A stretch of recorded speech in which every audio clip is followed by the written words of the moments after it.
और फिर अमीर खुसरो ने क्या किया? कौन है अमीर खुसरो? अमीर खुसरो सूफी हैं, सूफी मान्यता के विचारधारा के मानने वाले। सूफी में क्या क्या है? सूफी आपने देखा ना, सूफी क्या है? सूफी आत्मा और ईश्वर के संबंध को बताता है। सूफी बताता है कि कैसे सूफी संत की आत्मा ईश्वर में फना हो जाना चाहती है, कैसे वो उसमें अपना एक अपनी रूह को अपने ईश्वर में मिला लेना चाहते हैं, और अपनी ईश्वर को प्रेमिका के समान मानने वाले, बिलवेड के समान मानने वाले सूफी विचारधारा इस्लाम की उदारवादी व्याख्या करता है। एक मिस्टिक यानी कि एक रहस्यवादी अवधारणा के माध्यम से सूफीवाद भारत में स्थापित होता है 13वीं शताब्दी में। और यहाँ पे एक नाम सुनाई देता है अमीर खुसरो का। कौन है अमीर खुसरो? अमीर खुसरो अपने समय में जब उनकी ख्याति फैली चारों तरफ, तो वो कई रूपों में फैली। एक, उनके जैसी भाषा का प्रयोग करने वाला लोग बिरले ही मिले। अद्भुत भाषा का प्रयोग करते थे वो। उन्होंने पहेलियां, मुकरियां और बहुत सारे इतिहास के वर्णन तो लिखे। कई वाद्य यंत्र यानी कि म्यूजिकल इंस्ट्रूमेंट ऐसा माना जाता है कि अमीर खुसरो की ही देन है भारत को। लेकिन सबसे महत्वपूर्ण बात क्या है?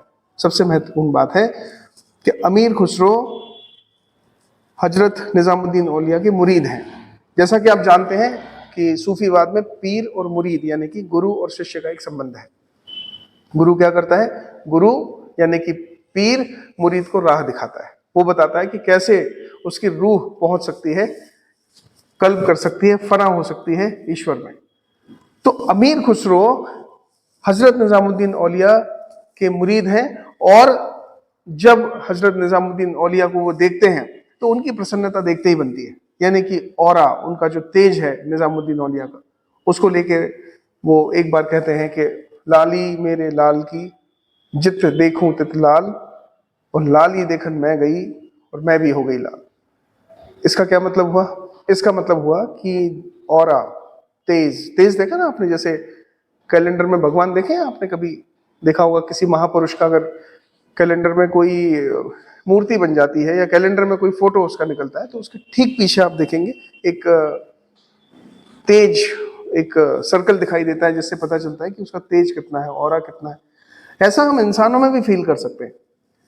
तो अमीर खुसरो कहते हैं कि मेरे जो गुरु हैं उनका ऑरा, उनका तेज चारों तरफ फैला हुआ है, और जब हम उनके तेज और ऑरा को के संपर्क में आते हैं, सानिध्य में आते हैं, तो ऐसा लगता है कि पूरा संसार उस गुरु के ज्ञान, उस गुरु के प्रेम और उसके ऑरा और उसके तेज से भर गया है।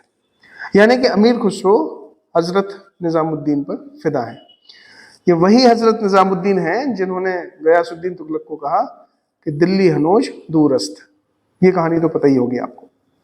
हालांकि सूफीवाद में इस कहानी को सिर्फ इसलिए कहा गया कि सूफी उत्तर भारत में अपने चमत्कारों के लिए बड़े प्रसिद्ध थे, और ये जो उनके चमत्कार होते थे, ये चमत्कार की कहानियां आज भी भारत में हर तरफ समझी जाती हैं, सुनाई जाती हैं। तो गयासुद्दीन तुगलक ने किसी बात से एक संदेश भेजा हजरत निजामुद्दीन औलिया को। बड़े माने हुए चिश्ती सिलसिले के सूफी संत थे। सीधा मैसेज था, सीधा संवाद था, मैसेज सीधा था कि आपने अभी तक, मैसेज क्या था निजामुद्दीन औलिया के लिए, कि आपने अभी तक दिल्ली सल्तनत के सुल्तानों से जो भी आपने ग्रांट लिया हो, जो कुछ भी लिया हो, वो आपको वापस लौटाना है। और ये कब तक वापस लौटाना है? जब तक कि मैं दिल्ली नहीं पहुंच जाता हूं। यानी मेरे दिल्ली पहुंचने तक आपको पूरी रकम या पूरे उपहार या जो भी दान, ग्रांट, दक्षिणा जो भी आपको मिली है, वो सब आपको वापस लौटाना है। अब आमतौर पे भारतवर्ष में गिफ्ट लौटाने का पैटर्न है नहीं। ऐसे तो रविंद्रनाथ टैगोर ने नाइटहुड की उपाधि लौटा दी, वो मुद्दा दूसरा था। यहां जब मैसेंजर पहुंचा हजरत निजामुद्दीन औलिया के पास और उसने कहा कि आपको ये सब लौटाना है गयासुद्दीन तुगलक के दिल्ली लौटने तक, तो हजरत निजामुद्दीन औलिया ने कहा दिल्ली हनोज दूर अस्त, दिल्ली अभी दूर है। और इतना कह के वो चुप हो गए। मैसेंजर ने ये सूचना पहुंचाई, गयासुद्दीन तुगलक समझा ही नहीं दिल्ली अभी दूर है का क्या मतलब।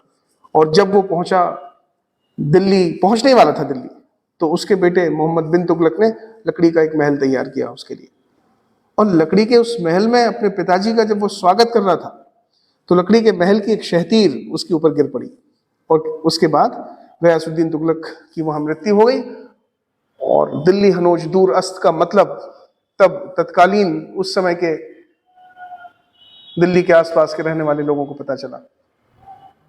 ऐसे बहुत सारे किस्से हैं, लेकिन इन किस्सों में सबसे बड़ा अच्छा किस्सा है अमीर खुसरो और हजरत निजामुद्दीन के बीच में जो भावनात्मक रिश्ता है, जो पीर और मुरीद यानी कि गुरु और शिष्य के रिश्ते को मुकम्मल करता है, कंप्लीट करता है।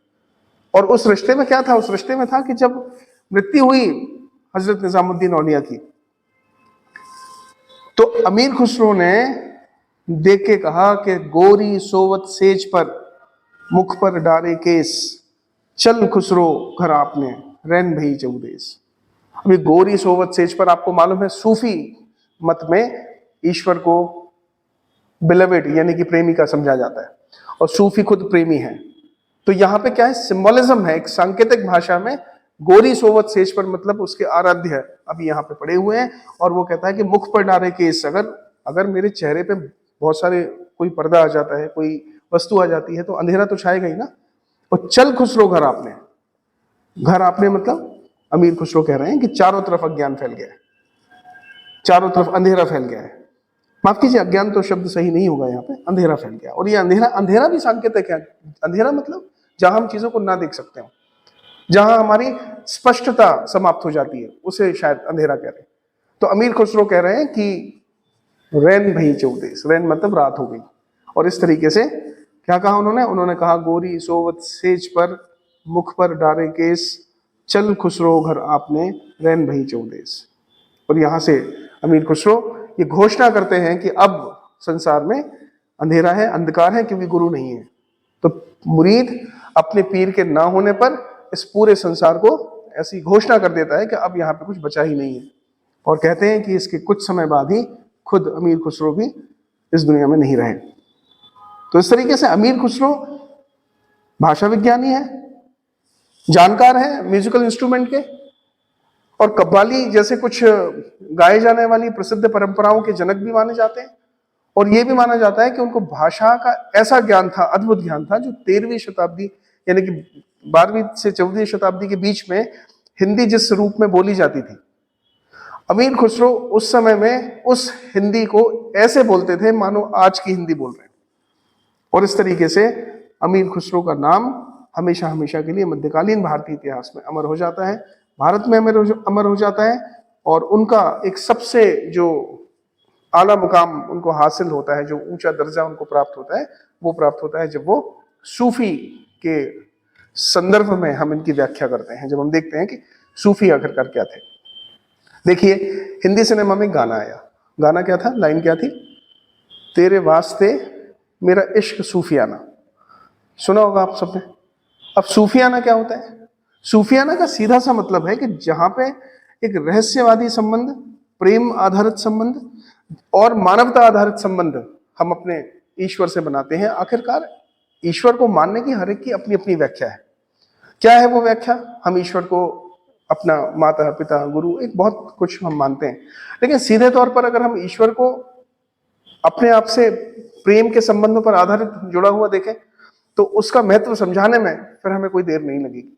फिर हम समझ जाएंगे कि ईश्वर अद्भुत है, अकल्पनीय है। और निश्चित रूप से सूफीवाद जो है वो मानवता को स्थायी रूप से स्थापित करता है, करुणा, हमदर्दी, दया। इस तरीके से आप ठीक से देखेंगे तो मानवीय संदर्भों में सूफीवाद बड़ा प्रासंगिक प्रतीत होता है। अमीर खुसरो कमाल के प्रतीत होते हैं, क्योंकि अमीर खुसरो तो अमीर खुसरो है। और जितना मैंने उनको पढ़ा है, चाहे वो उनकी कुछ रचनाएं मैंने पढ़ी हो या उनका साहित्यिक योगदान उनका पढ़ा हो, मैं अमीर खुसरो को बयान करते समय हमेशा सोचता हूँ कि क्या कहूँ। मतलब ये कहूँ कि वो सूफी हैं, ये कहूँ कि वो संगीतज्ञ हैं, ये कहूँ कि वो भाषा विज्ञानी हैं, तो हम ये कह देते हैं कि वो एक मल्टी डायमेंशनल यानी कि बहुआयामी व्यक्तित्व के मालिक हैं। और सूफीवाद सही मायनों में उनका एक आधार है, जिसके आधार पर वो अपने जीवन को जीते हैं। अमीर खुसरो ने दिल्ली सल्तनत के बहुत सारे सुल्तानों का काल तो देखा ही है, मतलब काफी समय रहे वो बहुत सारे सुल्तानों के साथ। इसका अर्थ यह है कि वो प्रशासनिक अमले से जुड़े हुए हैं। और प्रशासनिक अमले से जुड़े होने का सीधा मतलब क्या है? प्रशासनिक अमले से जुड़े होने का सीधा मतलब है कि वो कह सकते हैं कि ब्यूरोक्रेट है। जैसे ब्यूरोक्रेट के पास क्या होता है, उसके पास राइट्स होते हैं, रिस्पॉन्सिबिलिटीज होती हैं, गाड़ियां होती हैं, सर्वेंट्स होते हैं और सबॉर्डिनेट्स होते हैं, है ना, अच्छी खासी जिंदगी होती है। तो अमीर खुसरो का जीवन भी अच्छा खासा है, लेकिन उसके बाद भी अमीर खुसरो क्या है, उसके बाद भी अमीर खुसरो सूफी हैं। तो ये क्लास समझ रही है कि सूफी यानी कि कौन, सूफी यानी कि जो वास्तविकता में प्रेम, मानवता, अध्यात्म और एक सतत स्नेह करने वाली परंपरा में देखा जा सकता है। तो इस तरीके से सूफीवाद भारत की अमूल्य निधि है, एक अद्भुत विचारधारा है, और अमीर खुसरो उस विचारधारा के बहुत सारे संदर्भों में से एक परिचायक है। तो निश्चित रूप से अमीर खुसरो को पढ़ना एक उपलब्धि सी लगती है ना।